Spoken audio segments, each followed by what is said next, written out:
Madhapur face హాస్పిటల్లో దారుణం చోటు చేసుకుంది. ఠాగూర్ సినిమా సీన్ రిపీట్ అయింది. ఠాగూర్ సినిమాను తలపించేలా వైద్యం చేశారు పేస్ హాస్పిటల్ సిబ్బంది. అసలు విషయం ఏంటంటే 2 రోజుల క్రితం లివర్ ప్రాబ్లంతో బాధపడుతున్న క్రమంలో పేస్ హాస్పిటల్లో లింగంపల్లికి చెందిన ఎల్లమ్మ అనే మహిళను కుటుంబ సభ్యులు చేర్చారు. హాస్పిటల్ చేర్చుకునే సమయంలో 2,20,000 కట్టించుకున్నారు పేస్ హాస్పిటల్ సిబ్బంది. ఇక నిన్న ఉదయం ఎల్లమ్మ ఆరోగ్యం మెరుగుపడిందని పేస్ హాస్పిటల్ డాక్టర్స్ ఆమె కుటుంబ సభ్యులకు తెలియజేశారు.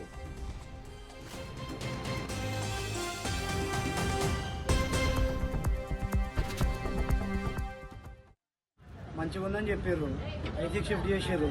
24 అవర్స్ తర్వాత రూమ్లోకి షిఫ్ట్ చేస్తా అని చెప్పారు. నిన్న సాయంత్రం 6 o'clock నేను మా అత్త వాళ్ళ కొడుకు మా బొమ్మడిది కూడా చూసి మాట్లాడాను. మమ్మీ కూడా కళ్ళు తెరిచింది.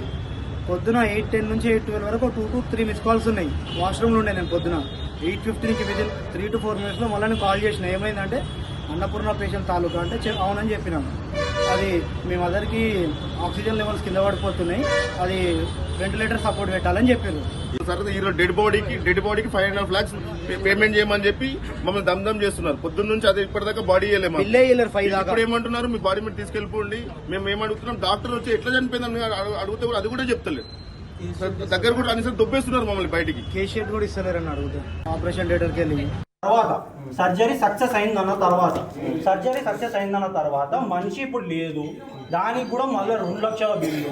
అదంటే మాకు డిస్కౌంట్ అంట. మళ్ళీ మనిషిని ఇంకా 5 గంటల నుంచి పెట్టుకొని మేమే ఉండి మేమే కొట్లాడి మేమే చేసుకొని మళ్ళీ 2 లక్షల బిల్లు అంటే మేమెందుకు కొడతాం? బాడీ ఇచ్చేస్తే వెళ్ళిపోతాం. ఈ బిల్లు మాట్లాడుతున్నా.